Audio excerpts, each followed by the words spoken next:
Two of them are dead. The third is serving more than a century in a Texas prison and will never walk free. These aren't rappers who faded. They were the ones kids were singing word for word in every hallway.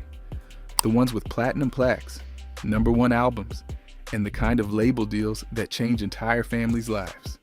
Then, in ways nobody saw coming, it all ended. 3 of the biggest names the genre has ever produced. 3 completely different collapses. And here's what happened to all of them. First, we have OG Maco. In 2014, OG Maco looked like one of Atlanta rap's next breakout voices. His debut single, You Guessed It, dropped in September of that year. The song was stripped down to almost nothing. Sparse piano, heavy bass, Mako shouting over the top of it with a delivery nobody else was doing. It went viral on Vine, and the remix featuring 2 Chainz peaked at number 90 on the Billboard Hot 100. He signed to Quality Control Music, the same Atlanta label that was building Migos into stars, and would later develop Lil Yachty and Lil Baby. He was named to XXL's 2015 freshman class alongside Fetty Wap and Vince Staples.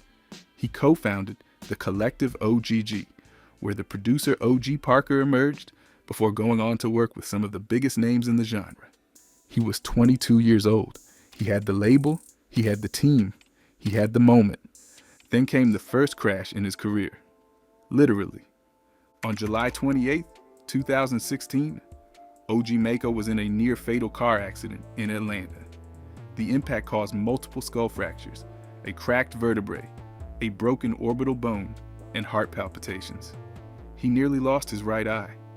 The recovery took the better part of a year. When he returned to music, he wasn't quite the same artist. His face was different. His health was different. The window that had been open in 2014 had closed while he was in the hospital. 3 years later, the escalation arrived in a form nobody saw coming.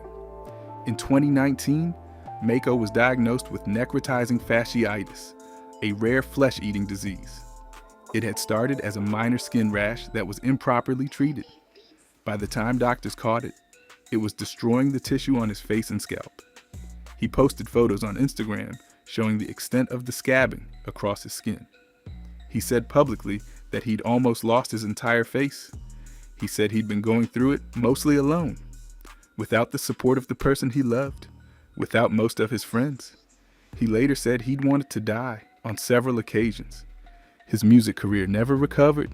His output slowed. The label deal faded. He released his full-length debut album, The God of Rage, in October 2021, 7 years after his breakout moment. Almost nobody was listening anymore. On December 12th, 2024, police in Los Angeles responded to a call about a gunshot inside a home. OG Mako was found with a gunshot wound to the head, later reported as self-inflicted. He was rushed to the hospital in critical condition. For 2 weeks, his manager and family held on to hope. On December 26, 2024, OG Mako died from his injuries. He was 32 years old. The car crash took his face. The disease took his confidence. The years took everything else. Next, we're taking a look at the story of Tay K. Before any of it happened, Tay K was already making music. Taymor McIntyre started as part of a local Arlington, Texas collective called the Daytona Boys, alongside rappers Santana Sage and Pimpies. He dropped his first solo song, BF Xanin, in 2015, followed by Mega Man on SoundCloud in March 2016. The buzz was regional. The sound was raw Texas trap, with a delivery that was faster and more aggressive than what most of his peers were doing at that age.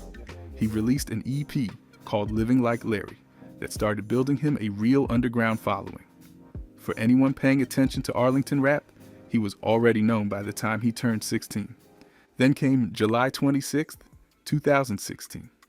McIntyre and 6 others were arrested and charged with capital murder.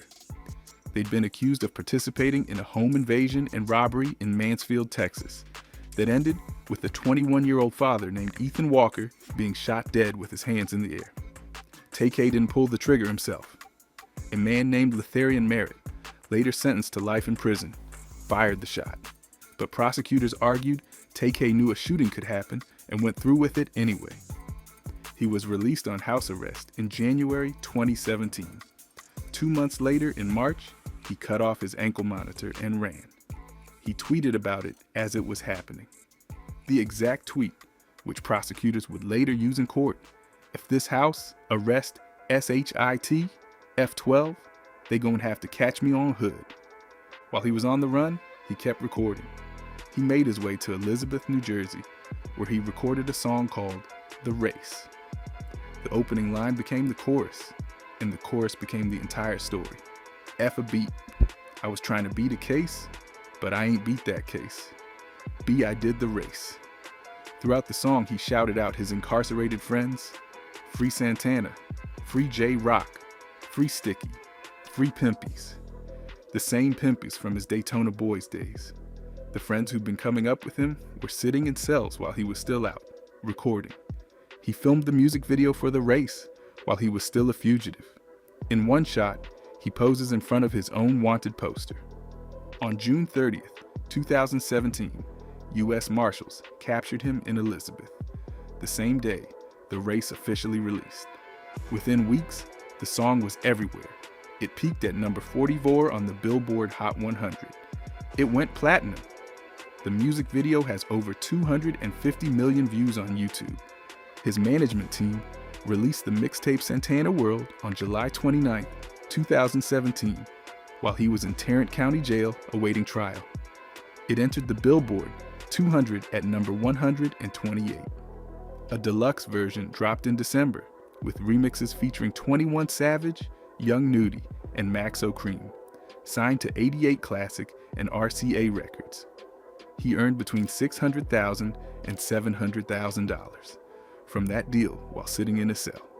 Kodak Black, Meek Mill, Lil Yachty, and dozens of other rappers shouted out "Free Tay-K" in their own songs. He released the single "After You" in February 2018 through SoundCloud. He was a platinum-selling national artist who hadn't been a free person in over a year. While he sat in jail, prosecutors built a second case against him. In April 2017, during the 3 months he'd been on the run, a 23-year-old photographer named Mark Anthony Saldivar was found dead in a Chick-fil-A parking lot in San Antonio with marijuana stuffed in his mouth. Surveillance footage showed a car fleeing the scene. Witnesses described a fight in the vehicle before Saldivar fell onto the hood and was shot. Saldivar had been hired for a photo shoot for a rapper. Prosecutors later alleged that Tay-K had lured him there under the pretense of a music shoot and shot him dead while attempting to rob him of his camera equipment. In July 2019, a Tarrant County jury found Tay-K guilty in the murder of Ethan Walker and sentenced him to 55 years. The prosecution had used his own lyrics and the music video for The Race as evidence. They also used the cover artwork for his Living Like Larry EP, which featured him holding a gun and photos from his social media accounts. Ethan Walker's father, Richard Walker, addressed the court and said that every lyric to The Race was stained with his son's blood. Every Free Tay-K t-shirt ever sold had his son's blood on it. It was the cleanest statement anyone would make about the case.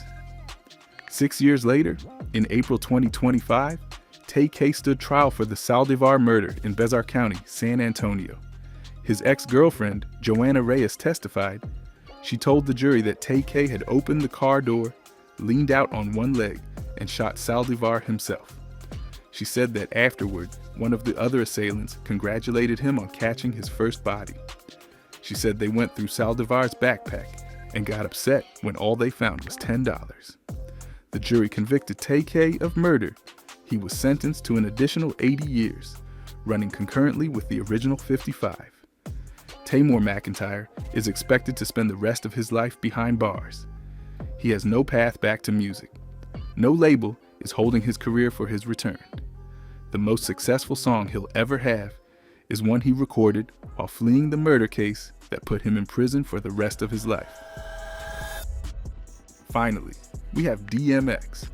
You have to understand the size of what DMX did to understand how much was lost. Between 1998 and 2003, his first 5 albums all debuted at number 1 on the Billboard 200. Every single one. He became the first artist in history to do that. The record still stands today. He sold over 75 million records worldwide. Rough Riders anthem. Party up. What's my name? X gon' give it to you. If you were alive in that era, you heard his voice constantly. He crossed into film. Belly with Nas. Romeo Must Die with Jet Li. He was one of the biggest rappers of the late 90s and early 2000s. The crack wasn't a moment. It was something he'd been carrying since he was 14. DMX has said in multiple interviews that a trusted mentor figure handed him a blunt laced with crack cocaine when he was 14 years old. He didn't know what was in it. That was the beginning of the addiction that shadowed every year of the career you just heard described. The 5 number 1 albums, the Grammy nominations, the movies, all of it fought against that same addiction simultaneously. The escalation played out in public across 2 decades. Drug possession arrests, animal cruelty charges, multiple bankruptcy filings.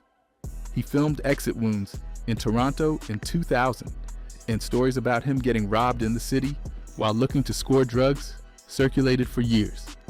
In 2017, the IRS hit him with federal tax evasion charges. He'd made millions, but hadn't filed returns on significant portions of it. In 2018, he was sentenced to a year in federal prison. He entered rehab again after his release in 2019. He kept getting back up. He kept falling again. His 2020 versus battle against Snoop Dogg drew over 500,000 live viewers. A lot of them weren't there for nostalgia. They were there because they were worried about him. On April 2nd, 2021, at his home in White Plains, New York, DMX suffered a massive heart attack triggered by a cocaine overdose. He was placed on life support and never regained consciousness. On April 9th, his family made the decision to take him off the machines. He was 50 years old. He left behind 15 children. His posthumous album, Exodus, was released in May 2021 and debuted at number 8 on the Billboard 200. Despite selling 75 million records across his career, reports at the time indicated his estate was deep in debt when he died. 5 number 1 albums in 5 years. 20 years of visible decline. A heart attack at 50 in a quiet house in Westchester County. Nobody in rap has ever done what he did, and nobody has had a fall quite like his. 3 of the biggest names the genre has ever produced. None of them survived what came after the peak. OG Mako had the label, the buzz, and the timing, and lost all of it to a car accident, a flesh-eating disease, and a final act nobody could stop. Tay-K became a platinum-selling rapper while fleeing a murder charge, and will spend the rest of his life in a Texas prison for 2 separate killings. DMX had the greatest album run in the history of rap and died of an overdose at 50. The remember part of this video is the part that hurts, because for a lot of viewers, the honest answer is no. You don't remember the year OG Mako was about to break. You didn't hear The Race when it was actually on the radio. You didn't watch DMX's career in real time. These weren't small artists who faded. They were headliners. And in 3 completely different ways, they all lost the lives they were building. May DMX and OG Mako rest in peace. If you got something from this video, leave a like, hype the video up, comment, and subscribe. The next video is already on your screen. Click it. We'll catch you over there. Take it easy.